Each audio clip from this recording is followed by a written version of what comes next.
السلام علیکم رحمۃ اللہ، کیسے ہیں آپ؟ امید کرتی ہوں آپ خیریت سے ہوں گے۔ آج ہم سورہ اسراء پارہ نمبر 15 کا رکوع نمبر 5 پڑھیں گے انشاءاللہ تعالی۔ شروع کرتے ہیں اللہ کے نام سے۔ اعوذ باللہ من الشیطان الرجیم، بسم اللہ الرحمن الرحیم۔ وَلَقَدْ صَرَّفْنَا فِي هَذَا الْقُرْآنِ لِيَذَّكَّرُوا وَمَا يَزِيدُهُمْ إِلَّا نُفُورًا۔ وَلَقَدْ اور بلا شبہ صرفنا ہم نے پھیر کر بیان کیا، فی هذا القرآن اس قرآن میں، لیذکروا تاکہ وہ نصیحت حاصل کریں، وما یزیدہم اور نہیں ان کو زیادہ ہوتا، الا مگر نفورا نفرت میں۔ اللہ تعالیٰ کہتے ہیں کہ ہم نے اس قرآن میں پھیر کر مختلف حقائق بیان کیے تاکہ وہ اس سے نصیحت حاصل کریں، لیکن کافروں کو نفرت ہی زیادہ ہوتی ہے، ان کو نصیحت کوئی فائدہ نہیں دیتی۔ قُل لَوْ كَانَ مَعَهُ آلِهَةٌ كَمَا يَقُولُونَ إِذًا لَابْتَغَوْا إِلَى ذِي الْعَرْشِ سَبِيلًا۔ قل کہہ دیجئے، لو اگر کانا ہوتا، معہو ساتھ اس کے، آلہۃ کوئی معبود، کما جیسا کہ یقولون وہ کہتے ہیں، اذن تب، لابتغوا ضرور تلاش کرتا، الی ذی العرش سبیلا عرش والے تک کوئی راہ۔ اللہ تعالیٰ کہتے ہیں اے نبی صلی اللہ علیہ وآلہ وسلم ان کو بتا دیں کہ اگر اللہ کے ساتھ کوئی اور معبود ہوتا جیسا کہ مشرکین و کافرین کہتے ہیں تو ضرور وہ صاحب عرش یعنی اللہ تک پہنچنے کی کوئی راہ تلاش کرتے۔ یعنی جس طرح ایک بادشاہ دوسرے بادشاہ پر لشکر کشی کر کے غلبہ اور قوت حاصل کر لیتا ہے، اسی طرح یہ جو باطل معبود ہیں اگر یہ بھی ہوتے، ان کا کوئی وجود ہوتا تو انہوں نے بھی اللہ پر لشکر کشی کرنی تھی نا۔ ظاہر ہے اب تک ایسا نہیں ہوا، کتنی صدیاں گزر چکی ہیں، کوئی معبود ہے ہی نہیں تو پھر لشکر کشی کیسے کرے گا؟ اللہ تعالیٰ ہی واحد خالق و مالک ہے، اللہ کے سوا کوئی معبود نہیں ہے۔ تسبح له السماوات السبع والارض ومن فیہن۔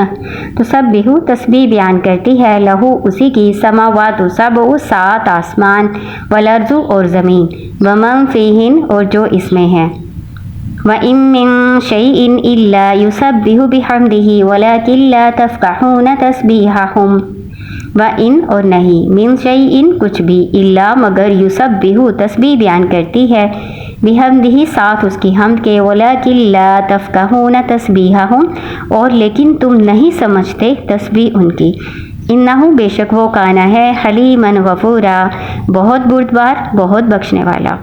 اللہ تعالیٰ کہتے ہیں کہ زمین و آسمان اور جو کچھ مخلوق زمین و آسمان کے درمیان ہے وہ ہمیشہ اللہ تعالیٰ کی تسبیحات و تحمید بیان کرتی ہے، لیکن تم ان کی تسبیح کو نہیں سمجھ سکتے۔ بے شک اللہ تعالیٰ بہت حوصلے والا ہے، بہت بردبار ہے اور بہت بخشنے والا بھی ہے۔ تسبیح سے مراد یہ ہے کہ اللہ تعالیٰ کی فرما برداری اور اطاعت کرتی ہیں، اور دوسرے اسے زبانی تسبیح بھی مراد ہے۔ ہر چیز کو اللہ تعالیٰ نے عقل و شعور دیا ہوا ہے، بے شک ہم نہ سمجھ سکیں لیکن ہر چیز اللہ تعالیٰ کی تسبیح کرتی ہے اور اس کی حمد بیان کرتی ہے۔ مختلف آیات اور احادیث اس بات کی تائید کرتی ہیں، جیسا کہ ارشاد باری تعالیٰ ہے، اِنَّا سَخَّرْنَا الْجِبَالَ مَعَهُ يُسَبِّحْنَ بِالْعَشِيِّ وَالْإِشْرَاقِ۔ ہم نے پہاڑوں کو داؤد علیہ السلام کے تابع کر دیا، بس وہ شام کو اور صبح کو اس کے ساتھ اللہ کی تسبیح بیان کرتے ہیں۔ سورۃ صاد۔ بعض پتھروں کے بارے میں اللہ تعالیٰ نے فرمایا، وَإِنَّ مِنْهَا لَمَا يَهْبِطُ مِنْ خَشْيَةِ اللَّهِ۔ سورۃ البقرہ۔ اور بعض اللہ تعالیٰ کے ڈر سے گر پڑتے ہیں۔ صحابہ کرام رضی اللہ عنہ بیان کرتے ہیں کہ ہم بعض دفعہ کھانے سے تسبیح کی آواز سنتے جبکہ کھانا کھایا جا رہا ہوتا تھا۔ صحیح بخاری حدیث نمبر 3579۔ ایک اور حدیث سے ثابت ہے کہ چونٹیاں بھی اللہ تعالیٰ کی تسبیح بیان کرتی ہیں۔ صحیح بخاری اور مسلم کی حدیث میں اس طرح سے ایک حدیث موجود ہے کہ ایک کھجور کے تنے کے ساتھ ٹیک لگا کر رسول اللہ صلی اللہ علیہ وسلم جمعہ کا خطبہ ارشاد فرمایا کرتے تھے، اور جب لکڑی کا ممبر بن گیا اور آپ صلی اللہ علیہ وسلم نے اسے چھوڑ دیا تو وہ بچے کی طرح رونے لگ گیا۔ صحیح بخاری کی حدیث 3584۔ اس کے علاوہ ایک اور حدیث ہے جس کا مفہوم اس طرح سے ہے کہ آپ صلی اللہ علیہ وسلم نے فرمایا کہ احد سے میں محبت کرتا ہوں اور وہ بھی مجھ سے محبت کرتا ہے۔ آیات اور حدیث سے یہ بات واضح ہو جاتی ہے کہ اللہ تعالیٰ نے بظاہر جمادات کے اندر بھی جو ہمیں بے جان لگتی ہیں، ہمیں لگتا ہے کہ ان کے اندر کوئی عقل نہیں ہے، کوئی سمجھ نہیں ہے، یہ بات نہیں کرتے، لیکن اللہ تعالیٰ نے ان کے اندر بھی ایک شعور رکھا ہوا ہے۔ اسی شعور کے بنا پر یہ اللہ تعالیٰ کی تسبیحات اور تحمید میں مصروف رہتی ہیں، لیکن ہم ان کی تسبیحات سننے سے قاصر ہیں۔ اللہ تعالیٰ نے ہمارے کان ایک خاص حد تک سننے کے لیے بنائے ہیں، ہم اتنی کیپیسٹی کی چیزیں ہی سن سکتے ہیں اور دیکھ سکتے ہیں، اس لیے ہمیں ان کی تسبیحات سمجھ نہیں آتی، لیکن اللہ تعالیٰ کہتے ہیں کہ وہ تسبیح کرتے ہیں۔ پھر آگے اللہ تعالیٰ بیان کرتے ہیں اِنَّهُ كَانَ حَلِيمًا غَفُورًا، بے شک وہ بہت بردبار اور بہت بخشنے والا ہے۔ اللہ تعالیٰ بہت بردبار یعنی تحمل والا ہے، برداشت کرنے والا ہے۔ ہم کتنی اللہ تعالیٰ کی نافرمانیاں کرتے ہیں، کفر و شرک کرنے والے بھی لوگ موجود ہیں، تو اللہ تعالیٰ کتنا ہی برداشت کرنے والا ہے کہ اللہ تعالیٰ فوری پکڑ نہیں کرتا۔ وَإِذَا قَرَأْتَ الْقُرْآنَ جَعَلْنَا بَيْنَكَ وَبَيْنَ الَّذِينَ لَا يُؤْمِنُونَ بِالْآخِرَةِ حِجَابًا مَسْتُورًا، وَإِذَا اور جب قرأت آپ پڑھتے ہیں قرآن جعلنا ہم ڈال دیتے ہیں، ہم کر دیتے ہیں بینک و بین الذین آپ کے اور ان لوگوں کے درمیان جو لا یؤمنون نہیں ایمان لاتے بالآخرۃ آخرت پر حجابا مستورا ایک پردہ ستر کیا ہوا ڈھانپا ہوا مخفی۔ اللہ تعالیٰ کہتے ہیں اے نبی صلی اللہ علیہ وآلہ وسلم جب آپ قرآن پڑھتے ہیں نا تو ہم آپ کے اور ان کافروں کے درمیان جو آخرت کا ایمان نہیں رکھتے ان کے درمیان ایک مخفی پردہ ڈال دیتے ہیں۔ حجابن پردہ کیا ہوتا ہے؟ مستورہ ساتر، یعنی دو چیزوں کے درمیان جو چیز حائل ہو جاتی ہے نا اس کو کہتے ہیں ستر، یعنی آنکھوں سے اوجھل ہے، وہ اس کو دیکھ نہیں سکتے، ان کی آنکھوں سے اوجھل ہو جاتی ہے حق بات، ان کو توفیق نہیں ہوتی حق بات کو سننے سمجھنے کی، یا ان پر حق بات اثر ہی نہیں کرتی۔ وَجَعَلْنَا عَلَىٰ قُلُوبِهِمْ أَكِنَّةً أَن يَفْقَهُوهُ وَفِي آذَانِهِمْ وَقْرًا وَإِذَا ذَكَرْتَ رَبَّكَ فِي الْقُرْآنِ وَحْدَهُ وَلَّوْا عَلَىٰ أَدْبَارِهِمْ نُفُورًا۔ وَجَعَلْنَا اور ہم نے بنا دیا عَلَىٰ قُلُوبِهِمْ ان کے دلوں پر أَكِنَّةً پردہ أَن يَفْقَهُوهُ کہ وہ اس کو سمجھ نہ سکیں، وَفِي آذَانِهِمْ وَقْرًا اور ان کے کانوں میں ڈانٹ ہے، بوجھ ہے۔ وَإِذَا ذَكَرْتَ اور جب آپ ذکر کرتے ہیں ربک اپنے رب کا فی القرآن قرآن میں وحدہ اس اکیلے کا وَلَّوْا پھر جاتے ہیں عَلَىٰ أَدْبَارِهِمْ اپنی پیٹھوں پر نفورا نفرت سے۔ اللہ تعالیٰ کہتے ہیں ہم نے ان کے دلوں پر پردے ڈال دیے، ان کے دل جو ہے نا وہ پردے میں ہے، غلاف میں ہے۔ اس کا کیا مطلب ہے؟ یہ اللہ تعالیٰ کا ظلم نہیں ہے کہ اللہ تعالیٰ نے ان کے دلوں پر پردہ ڈال دیا، ان کو توفیق نہیں دی اللہ تعالیٰ نے سننے کی یا سمجھنے کی، یہ اللہ تعالیٰ کا ظلم نہیں بلکہ ان کے اپنے اعمال کی وجہ سے ان کے دلوں پر پردے پڑ گئے۔ آپ نے یہ حدیث کتنی سنی اور پڑھی ہوگی اسلامیات کی کتاب میں، اس کا مفہوم اس طرح سے ہے کہ جب انسان گناہ کرتا ہے تو اس کے دل پر ایک سیاہ نقطہ پڑ جاتا ہے، اگر وہ توبہ استغفار کر لیتا ہے تو وہ سیاہ نقطہ ہٹ جاتا ہے، لیکن اگر وہ توبہ استغفار نہیں کرتا تو وہ بڑھتا رہتا ہے یہاں تک کہ سارا دل سیاہ ہو جاتا ہے۔ جب دل سیاہ ہو جاتا ہے تو اسی سیاہی کو دلوں کا زنگ بھی کہا ہوا ہے، اسی سیاہی کو غشاوہ بھی کہا ہوا ہے، اور اسی سیاہی کو یہاں پر اکنہ کے لفظ سے منسوب کیا گیا ہے، یعنی دل بند ہو جاتا ہے، حق کی بات دلوں تک پہنچتی ہی نہیں، جب حق بات دلوں میں گئی ہی نہیں تو پھر توفیق کہاں سے ہونی ہے کہ اس پر عمل کیا جائے، تو یہ ان کی سزا ہے۔ پھر اللہ تعالیٰ کہتے ہیں فی آذانی وقرا ان کے کانوں میں بوجھ ہے، گرانی ہے، ڈانٹ ہے، ان کے کان سختی سے بند کر دیے گئے۔ کس بات سے؟ حقیقی طور پہ تو بند نہیں ہے، حقیقی طور پر تو ان کو سنا جاتا ہے، لیکن ان کو حق بات نہیں سنی جاتی، حق بات کو سننے اور سمجھنے سے قاصر ہیں۔ تو جب حق بات سنی بھی نہیں جا رہی، حق بات دیکھی بھی نہیں جا رہی اور دلوں تک پہنچ بھی نہیں رہی تو پھر ان کو کہاں سے ہدایت ہونی ہے؟ پھر آگے اللہ تعالیٰ ذکر کرتے ہیں کہ جب آپ اکیلے اللہ کا ذکر کرتے ہیں نا تو ان کو بڑی نفرت ہوتی ہے اکیلے اللہ کا، کیونکہ یہ اکیلے اللہ کو نہیں مانتے، اللہ کو مانتے تھے لیکن یہ کہتے تھے کہ جو انہوں نے بت بنائے ہوئے ہیں، جو شریک بنائے ہوئے ہیں، یہ اللہ تعالیٰ کے ساتھ شریک ہیں، اللہ تعالیٰ کی بادشاہی میں شامل ہیں، اکیلا اللہ سارے کام نہیں کر سکتا، وہ یہ سمجھتے تھے۔ تو اس لیے جب اکیلے اللہ کا ذکر کیا جاتا ہے نا تو ان کو نفرت ہوتی ہے، یہ کہتے ہیں نہیں ہمارے معبودوں کا بھی ساتھ ذکر کیا جائے۔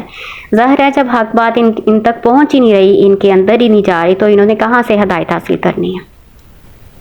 نحن اعلم بما يستمعون به اذ يستمعون اليك واذ هم نجوى اذ يقول الظالمون ان تتبعون الا رجلا مسحورا۔ نحنو ہم، عالم زیادہ جانتے ہیں، عالم اسم تفصیل کا صیغہ ہے، عالم کا مطلب ہے ہم خوب جانتے ہیں، ہم بہت اچھی طرح سے جانتے ہیں، بما اس کو جو یستمعون وہ کان لگا کے سنتے ہیں، اذ یستمعون الیک جب وہ آپ کی طرف کان لگاتے ہیں، جب آپ کی طرف کان لگا کے غور سے قرآن کو سنتے ہیں، وَإِذْ هُمْ نَجْوَىٰ اور جب وہ سرگوشیاں کرتے ہیں، اذ یقول الظالمون جب کہتے ہیں ظالم، ان تتبعون نہیں تم پیروی کرتے، الا مگر رجلا مسحورا ایک آدمی کی جو جادو کیا ہوا ہے۔ کافروں کے بارے میں اللہ تعالیٰ بیان کر رہے ہیں کہ کافر لوگ جو ہیں یہ آپ کی طرف کان لگا لگا کے غور سے قرآن کو سنتے ہیں۔ اصل میں ان کی نیت سننا یا ہدایت حاصل کرنا نہیں ہے، وہ مذاق اڑانے کے لیے، وہ کجی نکالنے کے لیے سنتے ہیں نا کان لگا کے۔ تو اللہ تعالیٰ کہہ رہے ہیں ہمیں خوب معلوم ہے، اور اس کے علاوہ جو سرگوشیاں کرتے ہیں نا آپس میں وہ بھی اللہ کو خوب معلوم ہے۔ کیا کہتے ہیں وہ سرگوشیاں کرتے ہوئے ایک دوسرے سے کہ یہ جو آدمی ہے نا جس کی تم پیروی کرنے لگے ہو یہ تو جادو کیا ہوا ہے اس پہ۔ انظر کیف ضربوا لك الامثال فضلوا فلا يستطيعون سبيلا، انظر دیکھو، کیف کیسے، ضربوا انہوں نے بیان کی، لك الامثال آپ کے لیے مثالیں، فضلوا پس وہ گمراہ ہو گئے، فلا یستطیعون پس نہیں وہ استطاعت رکھتے، سبیلا راستے کی۔ اللہ تعالیٰ کہتے ہیں اے نبی صلی اللہ علیہ وآلہ وسلم دیکھو تو ذرا آپ کے لیے کیسے کی مثالیں بیان کرتے ہیں، کبھی آپ کو شاعر کہتے ہیں، کبھی آپ کو ساحر کہتے ہیں، کبھی کہتے ہیں آپ کے اوپر جادو کیا ہوا ہے، اور کبھی کاہن کہتے ہیں۔ تو اللہ تعالیٰ کہتے ہیں کہ یہ دیکھو کیسے یہ گمراہ ہو چکے ہیں، ایسے گمراہ ہو چکے دور کی گمراہی میں کہ کبھی بھی ان کو اب امید نہیں ہے کہ وہ راستے پر آئیں گے۔ وَقَالُوا أَإِذَا كُنَّا عِظَامًا وَرُفَاتًا أَإِنَّا لَمَبْعُوثُونَ خَلْقًا جَدِيدًا، وَقَالُوا اور وہ کہتے ہیں، أَإِذَا کیا جب، كُنَّا ہم ہو جائیں گے، عِظَامًا ہڈیاں، وَرُفَاتًا اور چورا چورا، أَإِنَّا کیا بے شک ہم، لَمَبْعُوثُونَ دوبارہ جی اٹھائے جائیں گے، خَلْقًا جَدِيدًا نئی پیدائش میں۔ قل کہہ دیجئے، کونو ہو جاؤ، حجارتن او حدیدہ پتھر یا لوہا، او خلقا مما یکبر فی صدورکم یا کوئی مخلوق اس سے جو بڑی ہے تمہارے سینوں میں، فسیقولون من یعیدنا عنقریب وہ کہیں گے کون ہمیں لٹائے گا، یعنی کون ہمیں دوبارہ پیدا کرے گا۔ قل الذی فطرکم اول مرہ کہہ دیجئے وہ ذات جس نے تم کو پہلی مرتبہ پیدا کیا، فسینغضون الیک رؤوسہم ویقولون متیٰ پس عنقریب وہ سر ہلائیں گے آپ کی طرف اور کہیں گے وہ کب ہے۔ قل عسیٰ ان یکون قریبا کہہ دیجئے امید ہے کہ وہ قریب ہی ہو۔ کافر لوگ اس طرح کے سوالات کرتے ہیں استہزاء کرتے ہوئے، مذاق کرتے ہوئے اس طرح کے سوالات کرتے ہیں کہ بھلا بتاؤ تو صحیح کہ جب ہم ہڈیاں ہو جائیں گے اور چورا چورا ہو جائیں گے تو کیا ہمیں دوبارہ پیدا کیا جائے گا؟ تعجب سے کہتے ہیں یہ باتیں، یا استہزاء کرتے ہوئے یہ باتیں کہتے ہیں۔ تو اللہ تعالیٰ جواب دیتے ہیں اے نبی صلی اللہ علیہ وسلم ان کو کہو تم پتھر ہو جاؤ یا لوہا ہو جاؤ یا کوئی بھی مخلوق جو تمہارے سینوں میں یعنی جو تمہارے دل میں اس سے بھی زیادہ مشکل چیز لگتی ہے کہ اللہ تعالیٰ ایسی سخت چیز میں کبھی بھی زندگی پیدا نہیں کر سکے گا، وہ ہو جاؤ۔ پھر عنقریب وہ کہیں گے آپ سے کہ ہمیں کون لوٹائے گا؟ تو اللہ تعالیٰ کہہ رہے ہیں کہ ان کو بتاؤ کہ تم جیسے کی مرضی مخلوق بن جاؤ نا جو تمہیں مشکل لگتی ہے، اللہ تعالیٰ پھر بھی تمہیں دوبارہ نئے سرے سے پیدا کرنے پر قادر ہے۔ پھر اللہ تعالیٰ کہتے ہیں کہ عنقریب وہ آپ کی طرف سروں کو ہلائیں گے، یعنی تعجب سے سر ہلائیں گے اور استہزاء کرتے ہوئے سر ہلائیں گے اور کہیں گے کہ وہ زندہ کرنا کب ہوگا؟ تو ان کو بتاؤ، ان کو کہو کہ شاید کہ وہ قریب ہی ہو۔ ظاہر ہے جس کی موت آ گئی اس کا تو قیامت برپا ہو گئی، اس کو تو اب موقع نہیں ملے گا کہ دوبارہ دنیا میں جائے اور نیک اعمال کر لے۔ اس کے علاوہ قیامت کا قائم ہونا یقینی بات ہے، تو یقینی بات کے لیے بھی اللہ تعالیٰ نے کہا ہے کہ وہ قریب ہی ہے۔ یوم یدعوکم فاستجیبون بحمدہ وتظنون ان لبثتم الا قلیلا، یوم جس دن یدعوکم وہ بلائے گا تم کو، فتستجیبون پس تم جواب دو گے، بحمدہ ساتھ اس کی حمد کے، وتظنون اور تم گمان کرو گے، ان لبثتم نہیں تم ٹھہرے، الا قلیلا مگر بہت تھوڑا سا۔ جس دن اللہ تمہیں بلائے گا یعنی جس دن سور پھونکا جائے گا اس دن تم جواب دو گے، یعنی اللہ تعالیٰ کے حکم کی تعمیل کرو گے ساتھ اس کی حمد کے، اور تمہیں ایسا لگے گا کہ جیسے تم دنیا میں بہت ہی تھوڑا عرصہ رہے، بہت ہی تھوڑا۔ آخرت کے مقابلے میں دنیا کی زندگی بہت تھوڑی ہے، بہت کم ہے۔ آخرت کا ایک دن 1000 سال یا 50,000 سال کے برابر ہے۔ اس لیے لوگ کہیں گے کہ شاید دنیا میں بہت تھوڑا رہ کے آئے ہیں۔